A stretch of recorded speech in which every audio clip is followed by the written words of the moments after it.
Dios les bendiga a todos mis amados hermanos, amigos que nos visitan, les damos una cordial bienvenida, hermanos que vienen por primera vez, sean bienvenidos a este lugar, nos alegramos de verles aquí.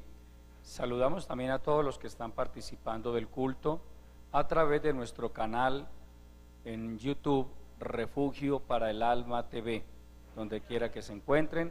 Deseamos que el Dios Todopoderoso bendiga mucho sus vidas y sean edificados a través de la palabra que Él va a traer a nuestros corazones en esta tarde.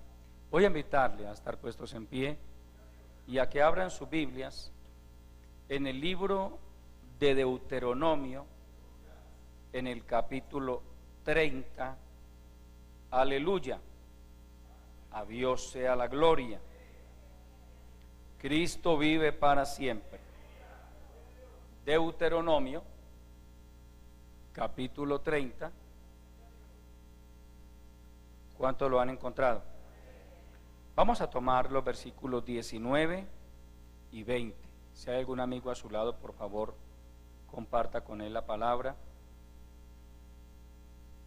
Verso 19, dice Dios a su pueblo Israel: a los cielos y a la tierra llamo por testigos hoy contra vosotros, que os he puesto delante la vida y la muerte, la bendición y la maldición.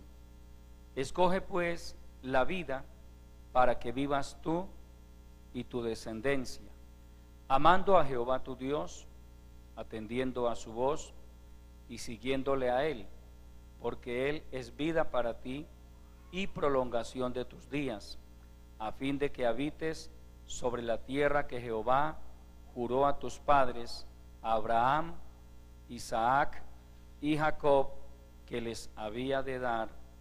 Amén. Padre nuestro, que estás en los cielos, continuamos delante de tu bendita presencia, agradecidos contigo por esta preciosa oportunidad que nos concedes de reunirnos aquí en tu casa para honrar y glorificar tu santo nombre, y también para recibir el consejo de tu bendita palabra. Estamos necesitados de ti, mi Dios, tú lo sabes. Te rogamos que seas propicio a la condición espiritual de cada uno de nosotros, tus hijos, de las personas nuevas que también van a escuchar este mensaje de tu palabra. Háblanos a través de ella, que tu Santo Espíritu la aplique en lo profundo de cada corazón, que esta palabra revolucione nuestras vidas, que tu palabra produzca cambios maravillosos en cada uno de nosotros, que nos conduzca a tomar excelentes decisiones, Señor. Yo te lo pido en el nombre de Jesucristo, como también te suplico que me des la gracia, la sabiduría y la unción suficientes para cumplir con esta gran responsabilidad de enseñar tu palabra. Pon en mis labios un mensaje de tu palabra que venga directamente del cielo, Señor, directamente del trono de la gracia, y que sea de mucha bendición, de mucha edificación para todo tu pueblo. Salva las almas, sana a los enfermos, liberta a los oprimidos por el diablo. Todo esto te lo pedimos en el nombre de Jesucristo, y te damos de antemano la honra, la gloria y el reconocimiento que solo a ti pertenecen. Amén. Aleluya. Pueden tomar asiento, mis amados hermanos y amigos. Gloria al Señor. Dios me ha regalado un tema para compartirles en esta tarde, que tiene como título: la vida de una persona no depende del azar, sino de las decisiones que llegue a tomar. Amén. La vida de una persona no depende del azar, sino de las decisiones que llegue a tomar. Es muy común oír en medio de una sociedad que no conoce a Dios, que ignora las Escrituras, decir que hay gente con muy buena suerte y hay gente con muy mala suerte. Que si a este viejito, permítame ilustrárselo de esta manera, le está yendo muy mal es porque ha tenido muy mala suerte en la vida. Y si a aquella persona le va muy bien es porque ha sido muy de buena, se dice en términos coloquiales. Pero cuando uno va a las Escrituras, hermanos y amigos, nos damos cuenta de que cada persona se encarga de labrar su propio camino. Amén.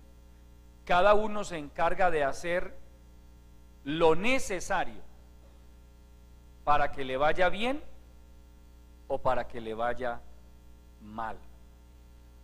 ¿Qué significa el término azar, que también se relaciona con la buena o la mala suerte? El azar es la causa o la fuerza que supuestamente determina que las circunstancias imprevisibles o no intencionadas se desarrollen de una o de otra manera. También significa casualidad o caso fortuito. A veces decimos, hermano, por casualidad me pasó esto, me pasó aquello.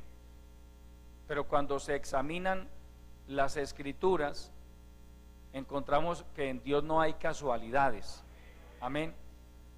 A Dios no lo sorprende algo, y amaneció y pasó esto y pasó aquello y me sorprendió.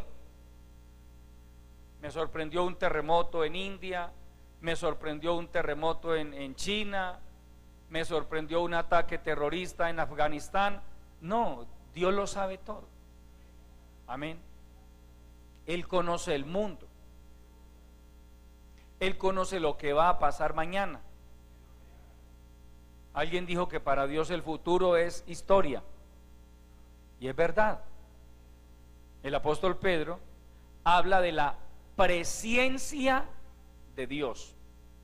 Ojo a la palabra presciencia, que no es lo mismo que presencia. Amén.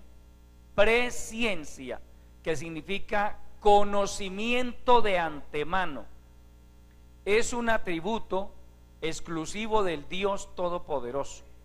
Nadie más lo posee en el universo, según la presciencia de Dios. Él sabía que usted y yo íbamos a nacer para este tiempo. Usted y yo no nacimos para la época de Cristóbal Colón, sino para este tiempo. Dios sabía que era para este tiempo que íbamos a nacer. Él conoce a cada ser humano. Él lo sabe todo. De hecho, hay una agenda ya determinada, establecida por Dios para la humanidad. Esto no se va a ir así, que hasta el año 3000, al año 4000 y 5000. No, amados hermanos, no. Esto tiene sus días contados. Y cuando digo esto me refiero a este sistema de cosas, a este siglo, hablando en términos bíblicos. Tiene sus días contados. Esta dispensación de la gracia a la cual usted y yo pertenecemos. Recuerde que la iglesia de Jesucristo, que comenzó el día de Pentecostés, ahí nació oficialmente la iglesia. A partir de ese momento hacia acá, hermano, los cristianos vivimos bajo la dispensación de la gracia. El apóstol Juan dice que la ley por medio de Moisés fue dada, pero que la gracia y la verdad vinieron por medio de Jesucristo. Termina la dispensación de la gracia con el arrebatamiento de la iglesia, que los cristianos sabemos que está muy pronto, hermano, Posiblemente nosotros seamos la generación del rapto. Es lo más posible, gloria al Señor. Y qué bueno que nos toque el arrebatamiento, amén. Sería una bendición. Gloria a Dios. Vienen los 7 años de la gran tribulación, después del arrebatamiento. Viene la segunda venida de Cristo, la batalla de Armagedón, el juicio de las naciones, y entra el Señor a establecer otra dispensación conocida como el milenio, o como la dispensación del cumplimiento de los tiempos, que es completamente diferente a esta dispensación de la gracia. Amén. Entonces los cristianos sabemos. A veces la gente, usted oye hablar a los científicos que para el 2050, que para el 2100, que para el 2000, como ellos no tienen en cuenta a Dios, ellos nunca dicen si Dios quiere, si Dios lo permite, ¿no? Voy a hacer esto, voy a hacer aquello, voy a hacer lo otro. La Biblia dice en lugar de lo cual deberíais decir, si Dios quiere, haremos esto o aquello. Ningún cristiano debe hablar de una manera irreverente al decir, hermano, tal día viajo para los Estados Unidos, si Dios quiere. Porque si Dios le quiere desbaratar el viaje, en el propio aeropuerto se lo desbarata. Del mismo avión lo pueden bajar. Amén. A Jonás lo bajaron del avión, ¿o no? Claro, hermano. Jonás no dijo, me voy para Tarsis si Dios quiere. No, me voy para Tarsis, punto. Jonás no tuvo en cuenta a Dios. Y Dios dijo, vamos a ver si llega a Tarsis. Amén, amados. Y del barco lo bajaron. Dios no permitió que llegara. Es que Dios no lo mandó para Tarsis. A veces usted y yo arrancamos para donde Dios no nos envía, y por eso es que nos devuelve el Señor con las manos vacías. Y pasan cosas en la vida de cada persona. Entonces, hermano, ¿y por qué tan de malas? ¿Y por qué tan de buenas? ¿Y por qué le pasó esto? ¿Y Dios por qué permite esto? La otra pregunta un poco necia que a veces se hace, hermano, ¿y Dios por qué permitió eso? Pues porque ya Dios nos ha hablado a través de la palabra y nos ha dicho lo que nos puede pasar a usted y a mí, de acuerdo a nuestro comportamiento, de acuerdo a nuestras decisiones. Por eso, amado hermano, tampoco es bíblicamente correcto que un cristiano le eche la culpa de todo lo que le pasa al diablo. A veces es fácil porque el diablo no se puede defender. Él no está ahí para decir yo no fui. Entonces, hermano, ese diablo mentiroso, sí, él es mentiroso, eso es verdad, pero no siempre es el culpable de lo que a usted y a mí nos pasa, porque usted y yo tenemos algo que se llama voluntad. Amén. Usted es dueño de su voluntad. Tal vez la voluntad es de las pocas cosas que un cristiano puede decir, es mía, es mi voluntad, yo tomo mis decisiones, malas o buenas, pero las tomo. Que eso me pueda traer después consecuencias negativas o positivas, así va a ser, pero yo tomo mis decisiones. Al nombre de Cristo. Entonces, cuando usted toma una mala decisión, a sabiendas de lo que dice la palabra, le va mal en lo que hizo y le echa la culpa al diablo. No, es que el diablo no lo obligó a usted a hacer eso. Amén. Recuerde, usted es dueño de su voluntad. Yo soy dueño de mi voluntad. Uno no depende del diablo para tomar decisiones. No, hermano, es que el diablo me obligó a hacer esto, me obligó a hacer aquello. No, él es el tentador, pero él no puede obligar a nadie a tomar una decisión.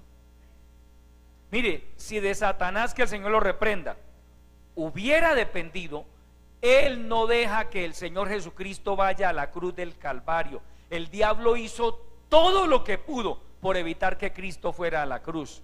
El diablo sabía que si Cristo iba a la cruz, eso marcaría el comienzo de su fin, como en efecto ha sucedido.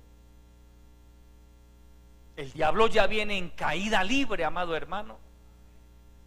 Ya el final desastroso de Satanás no tiene reversa. Ya él sabe que le queda poco tiempo. Apocalipsis capítulo 12 dice que el diablo sabe que le queda poco tiempo. Él conoce las escrituras, él lo sabe. Él sabe perfectamente el tema de las dispensaciones. Amén. Él sabe que estamos en la sexta dispensación. Él sabe que pasa la tribulación, que es el último ratico, el último cuartico de hora que le queda para hacer y deshacer en esta tierra, y que le espera algo a lo que los demonios le tienen terror: la prisión, el pozo del abismo. ¿Recuerda cuando aquellos demonios le rogaron al Señor Jesucristo que no los mandase al abismo? ¿Por qué? No sabemos, pero los demonios le tienen terror a la prisión del abismo, al pozo del abismo. Pues Apocalipsis capítulo 20 dice que al comienzo del milenio va a venir un ángel, ni siquiera el Señor Jesucristo, un ángel, ni siquiera dice que un arcángel o un serubín o un querubín, un ángel con una cadena, símbolo de autoridad, lo va a atar al diablo, a la serpiente antigua, y lo va a arrojar al pozo del abismo. Por más bravucón que sea el diablo y sus demonios, allá les va a tocar estar encerrados 1000 años. 1000 años. Amén. Él sabe que le queda poco tiempo. Sabe que después de esos 1000 años, dice la palabra que saldrá de ese lugar, del pozo del abismo. Le darán otro poquitico de tiempo para salir a engañar a las naciones que se formaron durante el milenio, y que después de ese poco tiempo, no van a ser siglos, va a ser poco tiempo, va a ser lanzado a un lugar que la Biblia llama el lago que arde con fuego y azufre.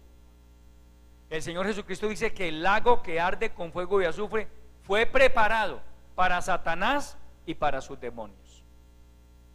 Y también esa será la morada final de todas aquellas personas que han rechazado y que siguen rechazando el evangelio de Jesucristo. ¿Que alguien se vaya al infierno es culpa de Dios? No, porque el infierno existe, amigo que me escucha.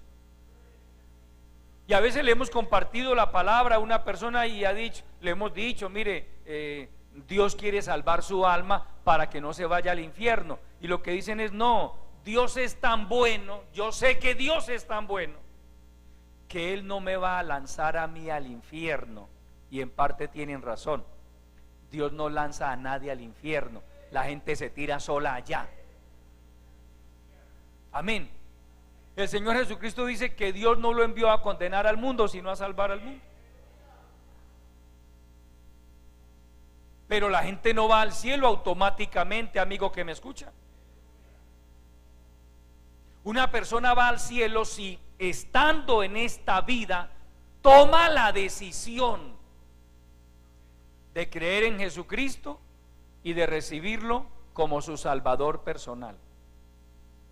Si toma la decisión de obedecer a Dios.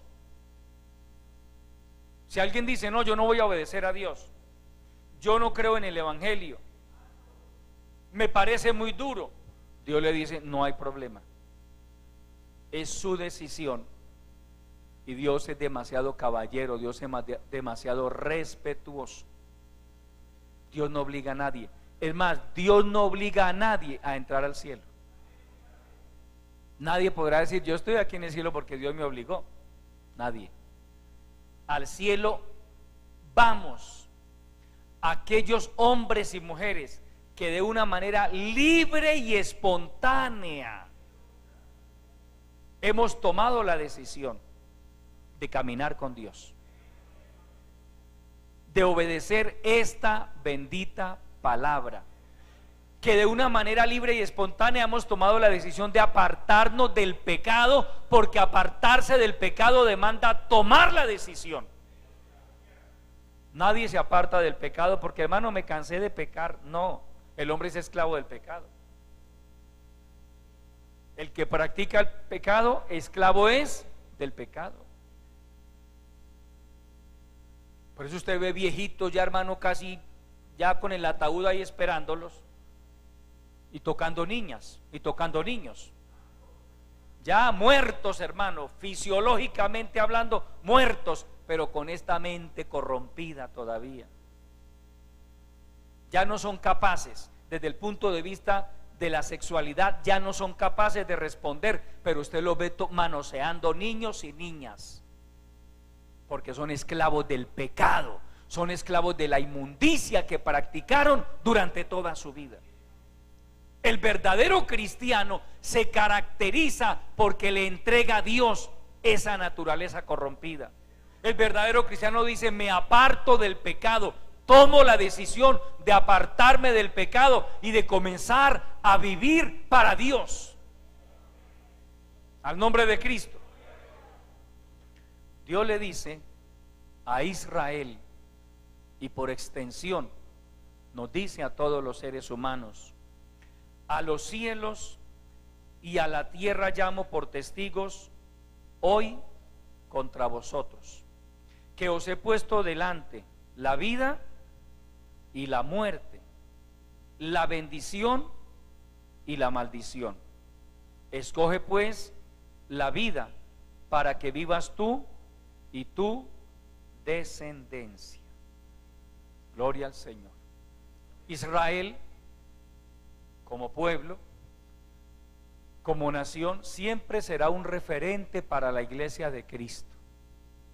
Mucho o todo lo que ha sucedido con ese pueblo a través de la historia, hermano, de una u otra forma tiene relación con la iglesia. Por ejemplo, a Israel Dios le dijo: yo soy tu redentor. Amén. Dios siempre ha querido ser el redentor de Israel. Cristo vino. El propósito principal, aunque era universal, pero el objetivo principal era Israel.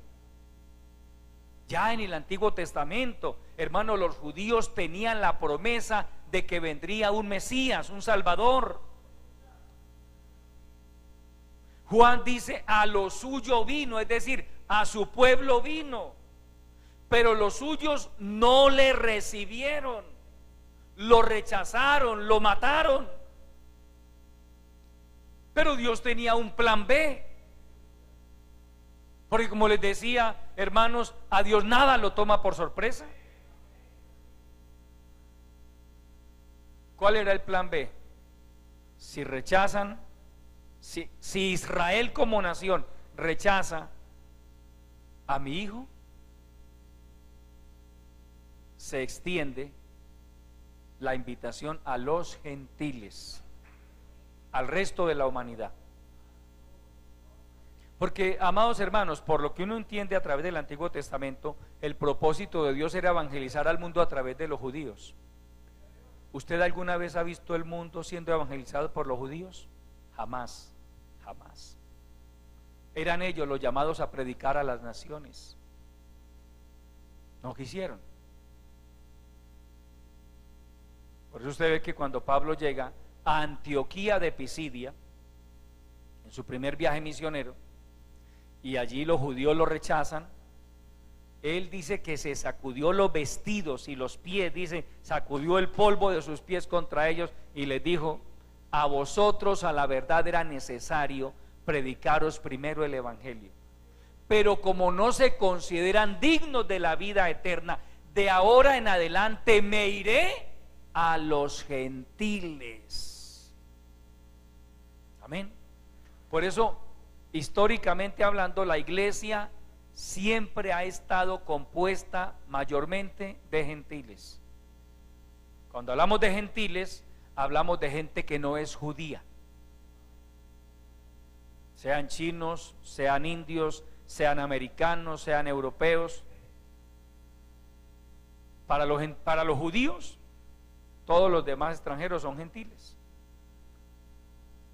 Y Dios le había dicho a través de Moisés a ese pueblo de Israel que Él los provocaría a celos con un pueblo que no es pueblo, porque si algo ha caracterizado a los judíos es, digamos, ese orgullo espiritual que les hacía sentir que eran los únicos.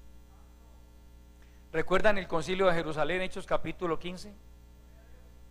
Cuando Pedro comienza a predicar, a enseñarles a todos los del concilio, a decirles: varones hermanos, esperen un momentico, yo viví una experiencia. Yo también tenía esa aversión hacia los judíos, pero un día Dios trató conmigo. Les habló de una visión que tuvo, de cómo estando en cierto lugar en Cesarea de Filipo, estaba en una terraza y dice: al mediodía tuve un hambre terrible y pedí que me dieran algo de comer, y mientras me preparaban yo me quedé en la azotea y tuve un éxtasis. Allí vi un gran lienzo bajando del cielo, dice Pedro, y dentro de ese lienzo toda clase de animales cuadrúpedos, pero en el sentido que Pedro lo dice, eran inmundos para los judíos, porque los judíos no comen de toda clase de animales, eso lo sabemos nosotros. Para ellos hay animales puros e impuros. El cerdo es impuro para ellos, o inmundo, y otros. Pero oye una voz que le dice: Pedro, levántate, mata y come. Pedro, como buen judío, responde: Señor, no, porque ninguna cosa inmunda entró jamás en mi boca. La voz le responde: lo que yo he santificado, lo que yo he limpiado, no lo llames tú común o inmundo. Dice la palabra que para que eso le quedara bien grabado a Pedro, durante 3 veces se repitió la misma escena. Después de eso es que tocan la puerta y venían los enviados de Cornelio a decirle: Pedro, venimos por ti, hay un varón llamado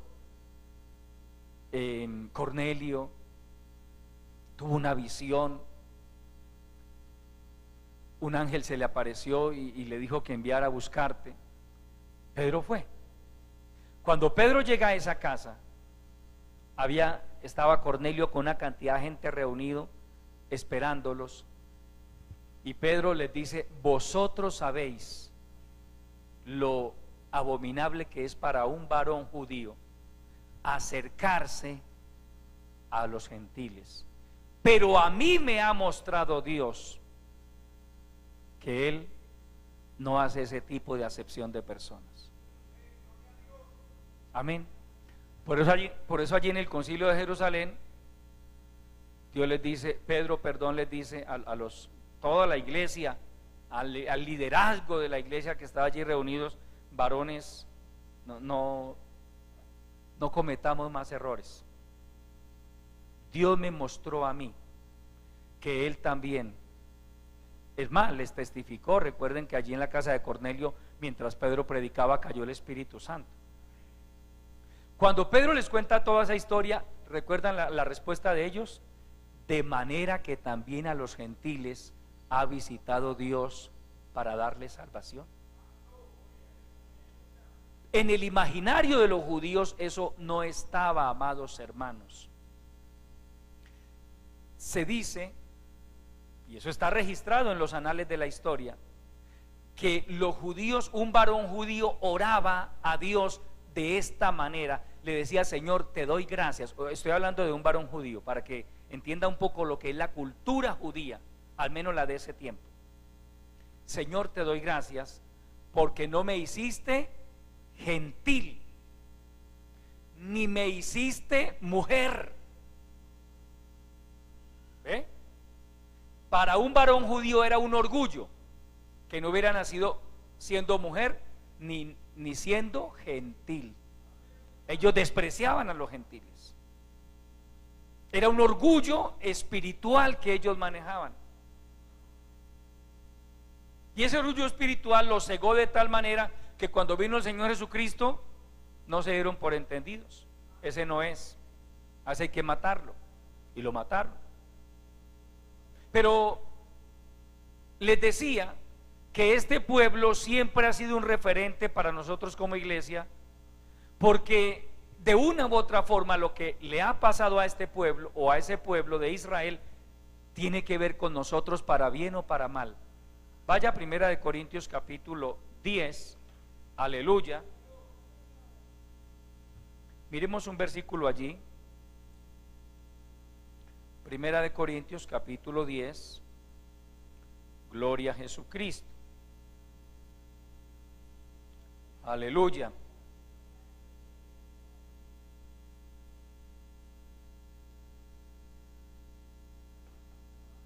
Lea el verso 6, hablando de todo lo que le pasó a ellos en el desierto. Mas estas cosas sucedieron como ejemplos para nosotros, para que no codiciemos cosas malas como ellos codiciaron, ni seáis idólatras como algunos de ellos, según está escrito: se sentó el pueblo a comer y a beber, y se levantó a jugar. Ni forniquemos como algunos de ellos fornicaron y cayeron en un día 23,000. Ni tentemos al Señor, como también algunos de ellos le tentaron y perecieron por las serpientes. Ni murmuréis, como algunos de ellos murmuraron y perecieron por el destructor. Y estas cosas les acontecieron como ejemplo y están escritas para amonestarnos. ¿A quiénes? A nosotros. Amén. A quienes han alcanzado los fines de los siglos. Mira, amado hermano, por qué un cristiano no debe pasar por alto lo que ha pasado o lo que le ha sucedido a Israel a través de la historia. Todo lo que a ese pueblo le ha sucedido, dice, está escrito para amonestarnos a nosotros. Israel es un espejo para la iglesia de Cristo.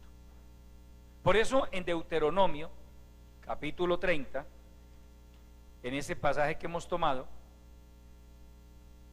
Deuteronomio 30, 19, Dios dice: a los cielos y a la tierra llamo por testigos hoy contra vosotros.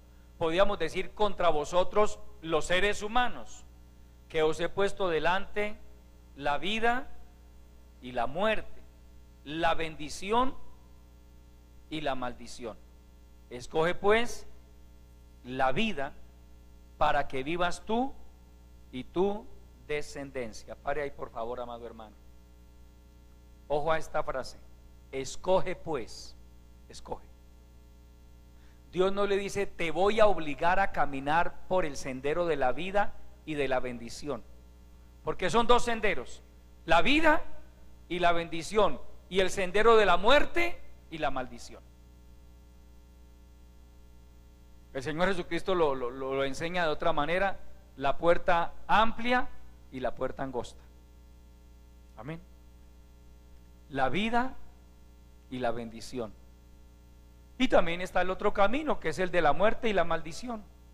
Pero mire que Él nos da un consejo como buen padre que es: escoge pues la vida, para que vivas, para que te vaya bien. Pero mire, hermano y amigo, que hay que escoger. Usted tiene que escoger. Yo tengo que escoger. Amén. A mí nadie me obligó a ser cristiano. Yo no soy cristiano por imposición. Como sí fui religioso por imposición. Más o menos hasta los 20 años de mi vida fui religioso por imposición. Eso me impusieron mis padres, especialmente mi madre. Eso me impuso la sociedad, eso me impuso la escuela. Imposición. La gente cuando ignora la palabra dice: no, yo soy católico, con el respeto de los católicos, con esta nací, con esta me muero. Y yo le pregunto, y hábleme de sus convicciones, ¿por qué es católico? No, porque me lo enseñó mi mamá, lo enseñó mi papá, mi abuela, pero no es por convicción. ¿Sabe qué me llevó a mí a ser cristiano por convicción? Cuando yo comencé a entender a través de las escrituras que lo que la Iglesia Católica me enseñó era mentira. Porque eso lo descubrí yo y lo descubrieron cada uno de ustedes. Cuando uno por ignorancia hizo tantas cosas, como arrodillarse delante de una imagen, por ejemplo. Yo le tengo mucha fe a esto, a aquello, a lo otro. Algunos dicen: mire, lo cargo acá en un escapulario en el pie, otros en el cuello. Pero cuando voy a la palabra, cuando abro mi corazón a la Biblia, me doy cuenta de que de las cosas que Dios más abomina es la idolatría. ¿A qué conclusión llegué yo, amado hermano y amigo? La Iglesia Católica me engañó, me mintió. ¿Cuánta gente le reza a los muertos?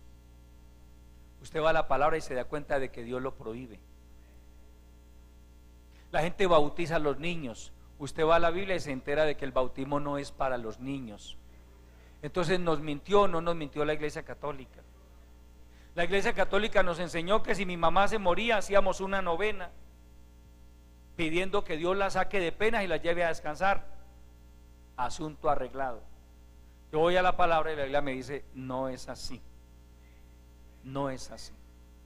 Si alguien quiere ser salvo, si alguien quiere ir al reino de los cielos, si alguien quiere evitar ir al infierno, porque el infierno existe, lo que tiene que hacer es arrepentirse de sus pecados, creer en Jesucristo y recibirlo como su Salvador personal. Eso no es que se murió después de que adulteró, mató, robó, se emborrachó, se trabó y murió trabado, y que llegó el marihuanero al reino de los cielos. No, eso es una mentira, hermano.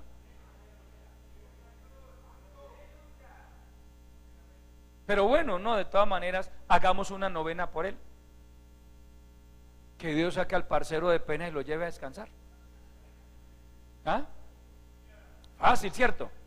Sencillo. Y se acabó. No. Si murió en pecado, la Biblia es clara, hermano y amigo, al decir que esa alma se fue al infierno. Así es. ¿Dios quiere que la gente vaya al infierno? No. No. Pero sí nos dice: les he puesto delante la vida y la muerte, la bendición y la maldición. Deben escoger la vida para que vivan, para que les vaya bien. Porque lo maravilloso de este camino, hermano y amigo, es que cuando uno lo asume con responsabilidad, en este camino tenemos promesas y bendiciones para esta vida presente y para la venidera. Al nombre de Cristo. Pero permítame enfatizar en esto: la necesidad de escoger, la necesidad de tomar una decisión. Esto es tan delicado, hermano y amigo, que yo no puedo siquiera decidir por mis hijos, ni siquiera por ellos. Yo no puedo obligar a mis hijos a ser cristianos. Yo no puedo obligar a mi esposa a ser cristiana. Amén. Lo que puedo hacer es orar por ellos, exhortarles, pero yo ni siquiera a mis hijos los puedo obligar a ser cristianos. Ellos tienen que tomar su propia decisión. Y algo más: la salvación es personal e intransferible. Amén. Mis hijos no se salvan porque yo sea cristiano, ni porque sea pastor. Ni siquiera, es más, yo no me salvo por ser pastor. Yo me salvo si permanezco fiel al Señor por el resto de mi vida. Yo lo tengo claro, amado hermano. Esto de ser pastor es un privilegio que Dios me ha entregado, es una responsabilidad que me ha encomendado. Pero no es que como yo soy pastor automáticamente soy salvo y puedo hacer. No, hermano, tengo que ser fiel también.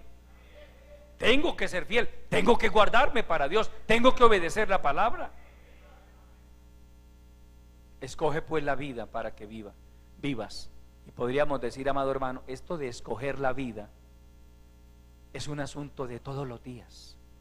Usted todos los días debe decidir si se mantiene fiel a Dios o si se aparta de Él.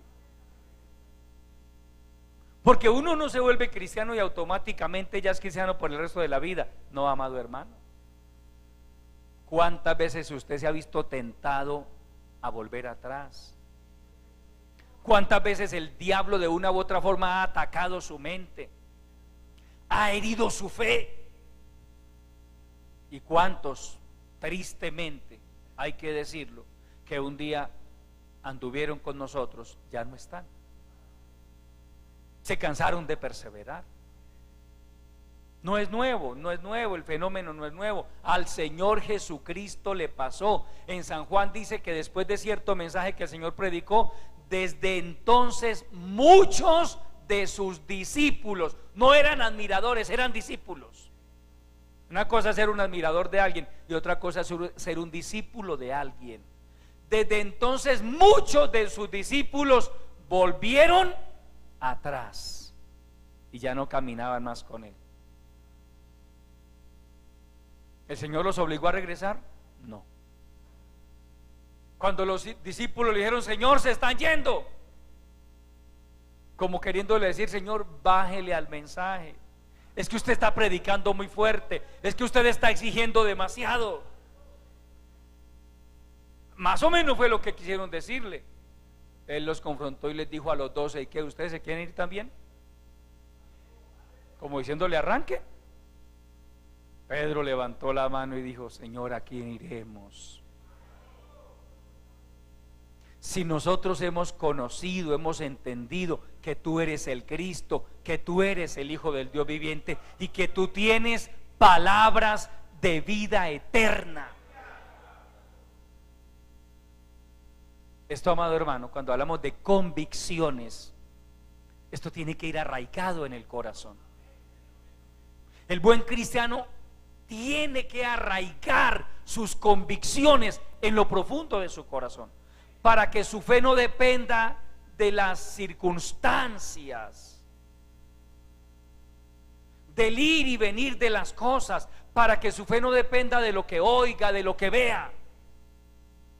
Cuando usted tiene convicciones, a usted puede llegar alguien y decirle, Dios no existe. Problema suyo. Es problema suyo. Para mí Dios existe.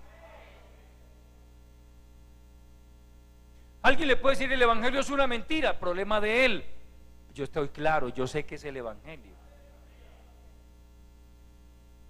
A un buen cristiano puede llegar otro y decirle, vamos a pecar. Venga, vamos, yo le cubro los gastos. El buen cristiano le dirá que el Señor te reprenda. Amén. Convicciones. Eso es convicciones. El católico dice que es católico y que ama a Dios. Los católicos creen en Dios. Pero usted ve a los católicos en bares, en moteles, los ve haciendo, permítame la expresión, hasta para vender, y dice que creen en Dios. Yo voy a la palabra y lo que Dios me demanda es apartarme del pecado y vivir en santidad, que el término santidad significa separación. La santidad es una separación del mundo para consagrarse al Dios Todopoderoso. Eso es ser cristiano. Ser cristiano no es simplemente cargar una Biblia. Lo que hace a un verdadero cristiano es el obedecer la palabra. Lo que hace al verdadero cristiano es identificarse con Dios. Mire, ¿qué hacemos nosotros los predicadores? Le enseñamos al pueblo la palabra. Cada quien toma la decisión. Amén. Yo no lo puedo obligar a usted a mantenerse fiel en la iglesia. No, yo le enseño la palabra. Porque hay quienes para la gloria del Dios Todopoderoso permanecen fieles. Porque lo entienden. Ellos van a las escrituras. Porque como usted y yo tenemos el privilegio y la ventaja de que podemos ir a las escrituras. Nadie puede decir, hermano, como eso es lo que dice el pastor. No, usted puede ir a la Biblia. Amén. Usted tiene esa bendición. Vamos a ver si lo que me enseña el pastor es cierto. Entonces, ¿qué entiende uno? No, esto es con Dios. A mí no me va a salvar un pastor. A mí no me va a librar que yo me esconda del pastor. Vamos a ver dónde hago esto, que el pastor no se entere. El pastor no es el problema aquí, hermano. Esto es con Dios. Amén. Esas son convicciones. Cuando hablamos de convicciones es de principios arraigados en el corazón. Somos cristianos por convicción. Hemos creído, como dijera Pedro, que tú eres el Cristo, el Hijo del Dios viviente. Eso es lo que sucede con un verdadero cristiano. Él cree que Jesucristo es el Hijo de Dios. Amén. El verdadero cristiano no dice, no, hermano, mi pastor me va a salvar. No, el pastor no salva a nadie. El pastor le enseña a usted la palabra. El pastor tiene el deber de luchar por su propia salvación, de luchar por mantenerse fiel y por enseñarle al pueblo la palabra. Pero el Salvador es Jesucristo. Nuestro referente es Jesucristo. Nuestra meta es llegar al reino de los cielos. ¿Por qué? Porque Dios nos ha puesto un reto. A los cielos y a la tierra llamo por testigos que os he puesto delante de vosotros hoy la vida y la muerte, la bendición y la maldición. Y nos da un consejo: escoge pues la vida para que vivas. Si usted toma una buena decisión, hermano y amigo, que es la decisión de seguir a Cristo y de mantenerse fiel a Él y a esta bendita palabra, yo le garantizo algo, amado hermano: a usted y a mí nos irá bien. Bien. ¿Quiere que le vaya bien? Séale fiel a Dios. Viva para Dios. No se relacione con el pecado. No se aparte del Señor. Sea fiel. Y Dios lo bendice. Dios le ayuda. Dios lo sostiene. Está siendo tentado. En Dios hay fortaleza, hermano. ¿Qué cristiano no es tentado por el diablo? Hermano, es que tengo muchas luchas. ¿Y quién no tiene luchas? Unos tienen luchas de una naturaleza, otros de otra. No podemos decir que todos los cristianos tenemos las mismas luchas, pero de que tenemos luchas, las tenemos. Mire, por ejemplo, hay cristianos que su lucha no es la parte de sus pasiones ni del sexo opuesto. La lucha de ellos es el carácter. La lucha de ellos es la mente, la mente. Y no estoy hablando de una mente corrompida, estoy hablando de una mente débil que por todo se afecta. Por ejemplo, la hermanita que le digan, ay hermana, ¿usted cómo está de canosa? Ay, Dios mío, la mataron, hermano, la mataron. Al hermanito le dicen, ay hermano, ¿usted cómo está de cabicipelado? No, lo mataron, hermano, lo mataron con eso. Y sale, hermano, es que me dieron. Ay hermano. Y se toca la calvita, hermano. Esa es la lucha de algunos. Parece mentira. Muchos dicen, hermano, pero parece un niño chiquito. Es la lucha que algunos tienen, hermano. Todos somos diferentes. Amén. Y algunos, si pudieran hacer como Eliseo, hermano. ¿Recuerdan cuando Eliseo le dijeron: calvo, sube, calvo, sube? Y Eliseo mandó unos osos, hermano, como que tenía un par de osos por ahí amarrados, hermano, y se los soltó a esos muchachos. No toleró que le dijeran calvo, hermano. Amén. Mire, cada uno tiene sus luchas. La lucha de muchas mujeres no es que los hombres por ahí que le digan cosas, pero ellas tienen otras luchas. Luchas internas. De pronto su esposo ya no es muy amable con ellas. De pronto, mire, el solo hecho de que una mujer con el paso de los años ya ha aumentado un poco de kilitos y ya no es la misma esbelta de antes, eso se convierte en una lucha para ellas. ¿Tenemos lucha o no tenemos? Todos tenemos luchas. La lucha de otros es la frustración de no poder ver todavía lo que anhelan, ver a sus hijos convertidos, a su esposo convertido, a su esposa convertida. Son luchas, hermano, para muchos. Las luchas hacen parte de esta vida, amado hermano. Dios ha permitido que usted y yo tengamos luchas. Eso es bíblico. Vaya a Gálatas capítulo 5. Al nombre de Cristo.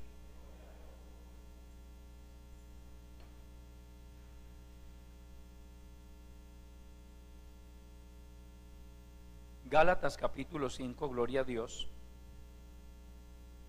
Aleluya.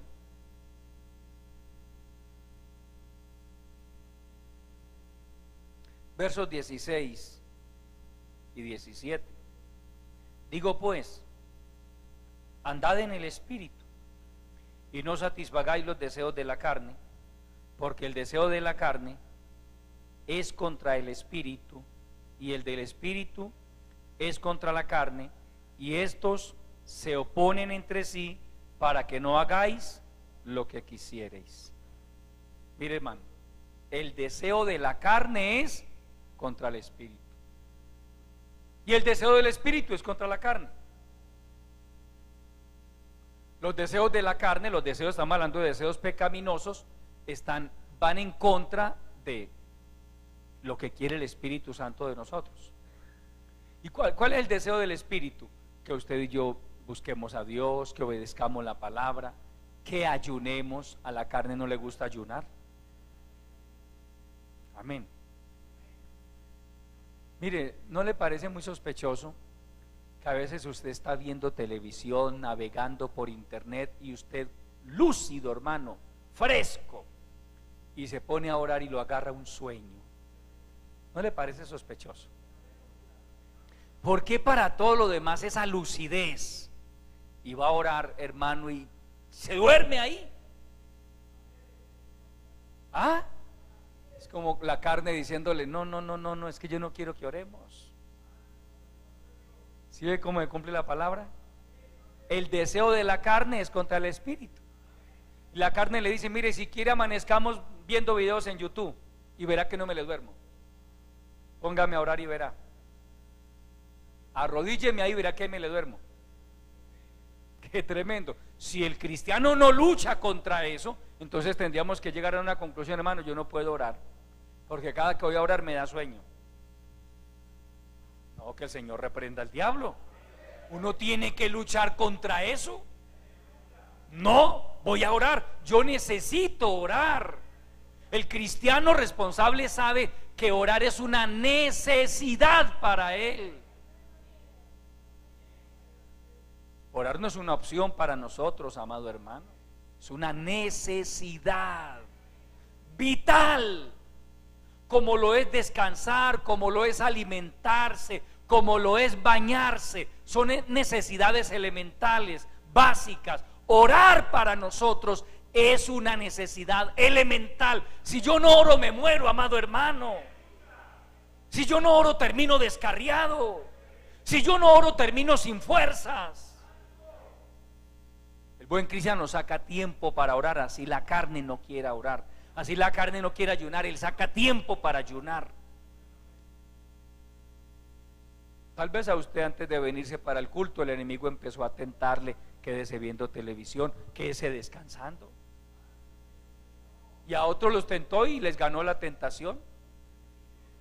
Pero usted dijo: no, voy para el culto. Voy para el culto. Porque el culto hace parte también de mi relación con Dios, no dejando de congregarnos como algunos tienen por costumbre. Amén. Entonces, qué bueno, amado hermano, que usted ha escogido la buena parte, la cual no le será quitada. Al nombre de Cristo. Entonces, en la medida en que un cristiano se preocupa por hacer las cosas bien delante de Dios, está sembrando para su futuro y le va a ir bien. Tristemente, amado hermano, hemos visto gente que un día estuvo en nuestras iglesias y hoy son personas fracasadas, arruinadas en todo el sentido de la palabra. Entonces, ¿qué diríamos de ese cristiano que un día se apartó de los caminos del Señor y que hoy es un arruinado? Algunos terminan en la indigencia. Yo sé de gente que ha terminado en la indigencia.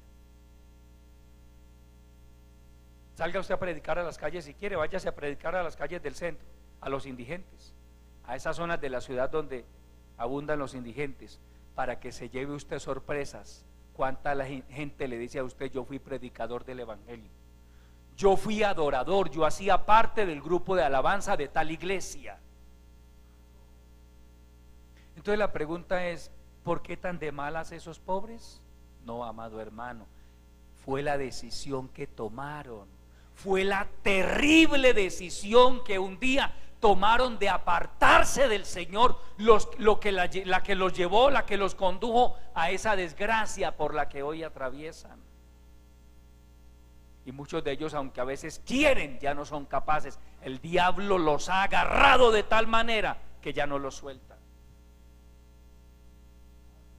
Pregunto, ¿llegó el diablo a la iglesia, entró y lo sacó a las malas? Venga que nos vamos para la calle. No, amado hermano, esa persona un día tomó la fatal decisión de darle la espalda al Señor. Fue eso. A mí nadie me obliga a descarriarme. A mí nadie me obliga a apartarme de los caminos de Dios. Nadie. Si yo tengo en mi corazón el propósito de permanecer fiel al Señor, Dios me va a ayudar. El Señor sabe que tengo luchas, el Señor sabe que tengo debilidades, el Señor sabe que soy atacado por el diablo, pero Él me dice: no temas, yo te ayudo, yo estoy contigo, yo te voy a sostener, yo te voy a guardar, yo te voy a dar la gracia, yo te voy a dar la fortaleza que necesitas. No temas, no temas, no temas. Amén. Ahora, antes de que alguien se aparte de los caminos de Dios, es mucho lo que lucha el Señor por evitar que cometa esa locura. El Señor trata de atajarle de una y otra manera, pero si la persona no quiere, si la persona escoge el camino de la muerte y de la maldición, eso va a recoger, amado hermano, eso recoge. La gente que dice: hermano, lo mío es el pecado, lo mío es la rumba, lo mío es el placer, lo mío es el sexo. Hágale y prepárese para que más adelante recoja la cosecha de la ruina, del dolor, de la miseria y hasta de la condenación eterna si se descuida un poquito también. ¿Muy de malas? No, amado hermano, las decisiones que cada uno toma. Escoge pues la vida para que vivas.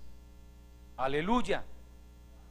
Tú y tu descendencia. Mire lo que dice el verso 20. Vuelva por favor a Deuteronomio capítulo 30 y leamos el verso 20 y ya vamos terminando. Gloria al Señor.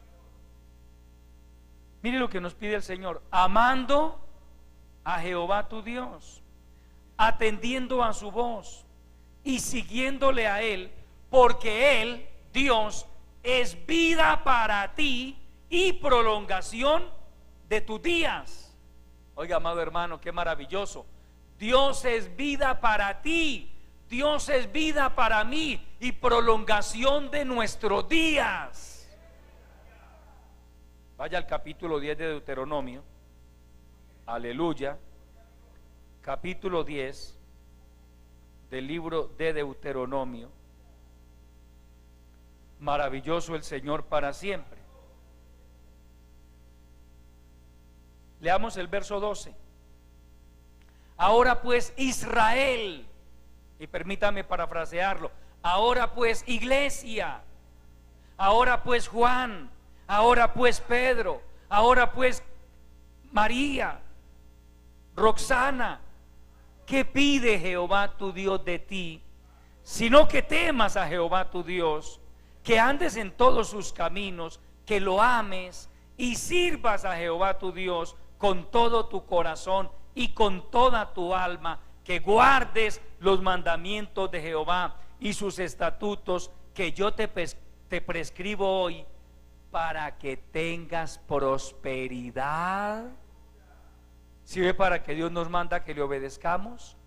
Para que tengas prosperidad, para que te vaya bien. ¿Qué pide Jehová tu Dios de ti? Que temas a Jehová tu Dios, que andes en todos sus caminos, que lo ames, que sirvas a Jehová tu Dios con todo tu corazón y con toda tu alma, que guardes los mandamientos de Jehová y sus estatutos, para que tengas prosperidad, para que te vaya bien. Es para eso, amado hermano. Eso es el Evangelio. Un manual de vida,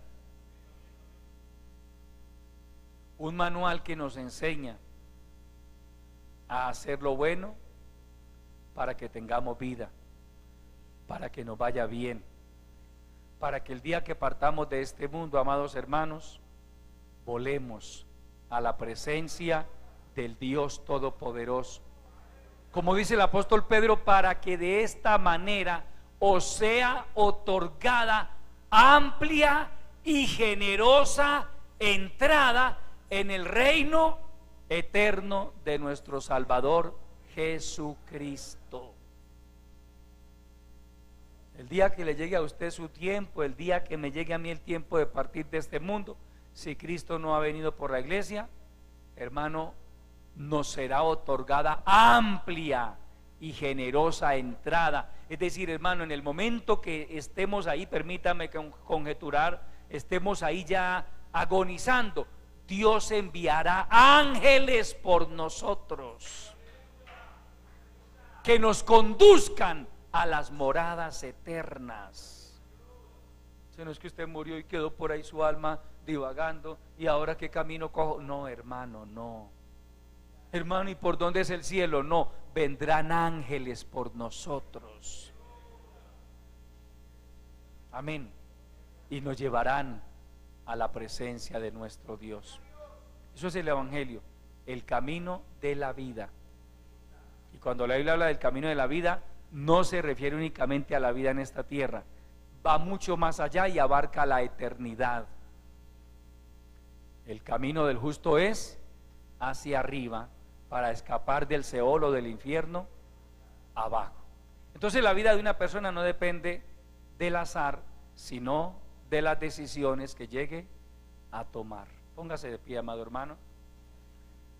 Demos gracias al Señor por este consejo de su bendita palabra. Padre nuestro,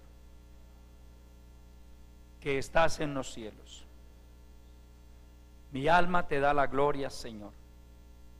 Te alabo, te glorifico, te doy mil gracias por haberme permitido compartir esta enseñanza de tu bendita palabra.